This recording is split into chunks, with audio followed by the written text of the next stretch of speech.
देखो ये जैविक में और ये कीटनाशक में इतना अंतर है। ये साथ साथ वही थी ये फसल। ये इतना अंतर है ना। जिस खेत पर हम खड़े हुए हैं ये दोनों पार्ट का खेत है। इस खेत में अपना सोललाइन कंपनी का पूरा जैविक प्रोडक्शन में अपनी दवाइयाँ टोटल डली हुई है। इस खेत में नहीं डली हुई है और ये हम धीरे ठाकुर साहब के खेत में खड़े हुए हैं। इतना शानदार रिजल्ट हमको देखने को मिल रहा है।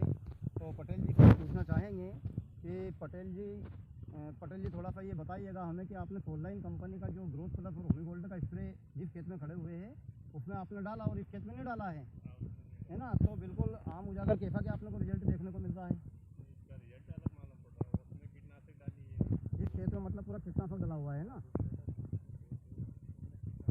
ठीक है, और साथ साथ वही ठीक है, मतलब एक साथ की बुआई है ये, है ना। तो देख सकते हैं किसान भाइयों, इन दोनों खेत में एक साथ की बुआई हुई है। बाकी इसमें अपना जो ग्रोथ हुमक जो डालने से काफ़ी अच्छी ग्रोथ और बढ़वार की भी वृद्धि अच्छी है और पौधे में किसी प्रकार का बीमारी देखने को नहीं मिल पा रही है। और इस खेत में पूरी तौर से ये रासायनिक डला हुआ है। इस खेत के मूंग भी मतलब काफ़ी छीदे हो गए और काफ़ी ऐसी विकृत स्थिति हो रही है, बहुत उमड़े है ना। मतलब उमलने की शिकायत भी खतरनाक तरीके से बढ़ गई। अच्छा, अपने मूंग के खेत में तो कोई ऐसी कंडीशन देखने को नहीं मिली ना। नहीं मिली। इस खेत हाँ, मतलब इस दवाई को डालने के बाद, है ना। मतलब डालने के बाद कोई भी ऐसी दिक्कत नहीं है ना, मतलब बढ़िया रिजल्ट है ना। हाँ। तो हमारे साथ में हमारे कोकसिंह भाटी साहब, ठाकुर साहब भी आए हुए हैं, फौजी साहब भी आए हुए हैं। तो फौजी साहब से ही हम आज उनसे भी हम परिचय लेना चाहेंगे कि हमारे ठाकुर साहब हमारे सोललाइन कंपनी के वरिष्ठ और हमारे सोललाइन कंपनी के मतलब डिपो होल्डर भी है। तो उन्होंने अपना जो डिपो लिया था उन्होंने किस कारण से लिया था सोललाइन कंपनी का जैविक खेती का।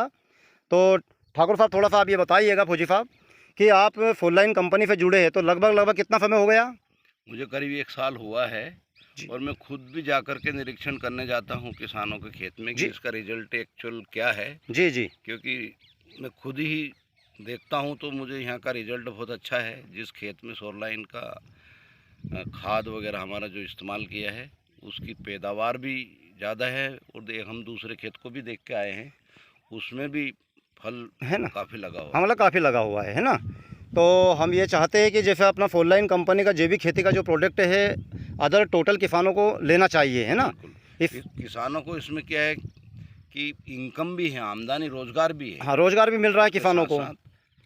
आज रासायनिक खेती करने से तो कोई रोजगार किसान को जो आदमी समझे तो उसका 50% रिटर्न है उसके लिए, है ना। कम से कम 50% किसान चाहे तो 50% अपने जो लागत लग रही है आज उसका निकाल ले, है ना, उसका वो आराम के साथ निकाल भी सकता है। आज फ्री हो जाए उसका, है ना। उसका खाद और दवाई पूरी फ्री भी कर सकता है यदि किसान ने चाहा तो, है ना। क्योंकि किसान से किसान ही जुड़ सकता है।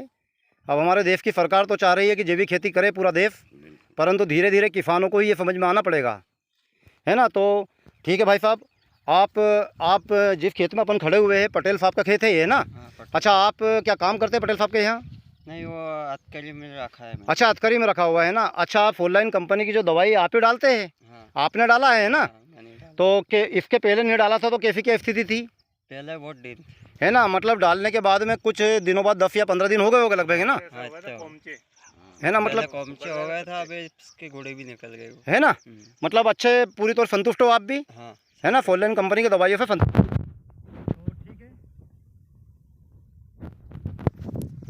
ठीक है, तो ये आप देख सकते हैं बहुत बढ़िया, मतलब फ्लोरिंग वगैरह ये बहुत अच्छी चीज़ है। और इन दोनों खेतों में काफ़ी डिफरेंस से अंतर है। तो किसानों को क्या रासायनिक खेती छोड़कर धीरे धीरे करके उनको जैविक खेती की तरफ बढ़ना चाहिए। तो ठीक है ठाकुर साहब, है ना। ठीक है, धन्यवाद आप। ठीक है, चलो।